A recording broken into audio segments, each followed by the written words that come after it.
this little small community. I hate to And admit it got even worse after COVID. It did, because everybody was just isolated and you had nothing else to turn to at that point, or at least that's what they thought. But make more money at home than they work to get out and work. Yeah. This is true. Yeah, this is true. So all those nice houses coming into Grundy from West Virginia, who are those people? Coal, old money stuff? Or? Some of them. I mean, and then you have, your school teachers. They live in some of the nicer homes. So this is a place where the school teacher can live in a nice home? Oh, yeah. You just got out of high school, right? So how many people from your high school class do you know that are out here in our community doing work? Doing work? Yeah, actually working like you are. I'd say probably around 25%. Like, the majority of them are either on checks or living with their parents, and they don't really care to work. I've tried getting them into an engineering program to tell them, you need to do something. Mom and Dad ain't going to be able to take care of you forever. You're not going to always have people in your life to support you. You have to, actually try to make a name for yourself. But so checks, how do 19-year-olds get checks? Well, see, one of my buddies, he got a check because he had a seizure. So he gets $600 like every month. So he's on what drugs. What was the seizure from? They said it was from some Japanese disease he had ever since he was born. He was born with it. And a lot of the seizures one of my friends, come he from went drugs. on disability. He has anxiety. So he still lives with his parents. He still draws those checks. He doesn't try to work. How old? He is 20. Is it legitimate, the anxiety, or is it just to get the money?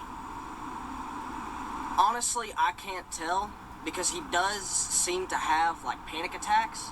Personally, I believe anxiety is something we all share, and it's just something you can work yourself into. But he's always kind of used it as a crutch, pretty much, to get him out of taking tests, to get him out of participating in physical education. Right. And so he's milking the system. I believe so. Okay. And yes, so Peter. a lot of kids your age are doing that? Unfortunately, yes. Me personally, I came from a long line of drug users. I will be the first in my family to hold a college degree.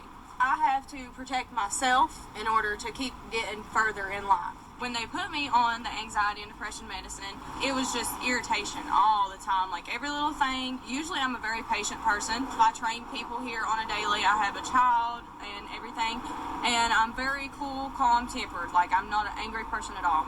And it made me so irritated. Every little thing would just piss me off.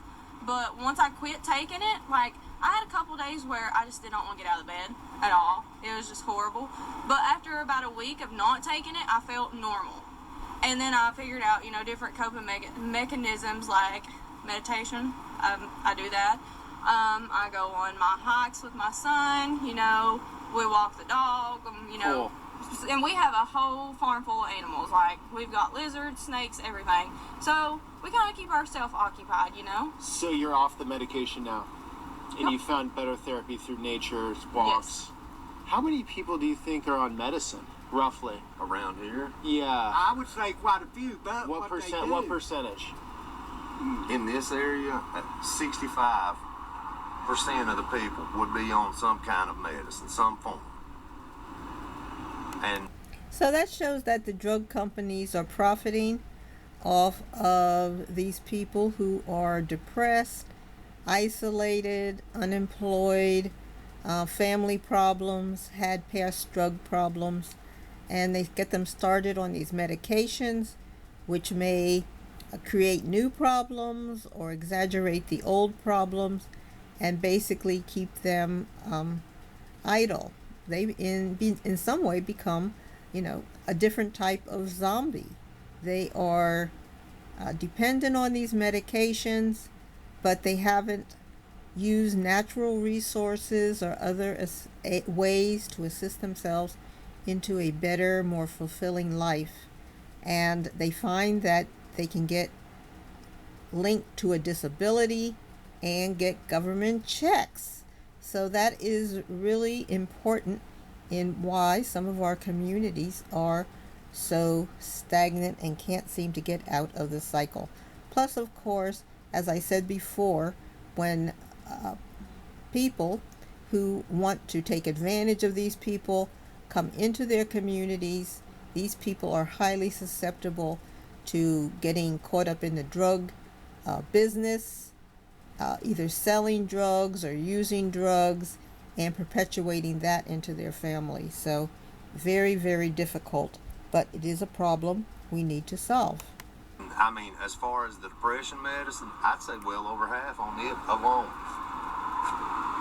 But see, what they do is a lot. We had an employee that worked here. He would not let the medicine get in his system. It would make him do all these crazy things, and then he'd go to the doctor and tell him it wasn't working, and they'd put him on something else. And plus, he was doing other things with this medicine. I don't know what, and it just. And I seen that, and I was going, 18-year-old kid. yeah, 18-year-old kid ruined. You know, and these kids do find that changing the medication, they might find a pill with some other type of drug, creates a different type of mental experience, and then they go on to abuse the drug. The drug might be bad in itself, but then with the way kids combine drugs with either legal or illegal drugs, they can find all kinds of ways to create an even worse outcome for themselves, their family, and their community. And these kids are a community problem. It's not just for their families. Anyone they get involved with, if they find a girlfriend, have a baby, it goes on and on. So these are problems we have to solve, and they are our problem. And we want to help these people in West Virginia, in Ohio, to figure out ways to improve the lifestyles and to get people coming into these communities, working regular businesses, and creating employment in the town and improving the economies. So what do you think? Like and subscribe. Bye.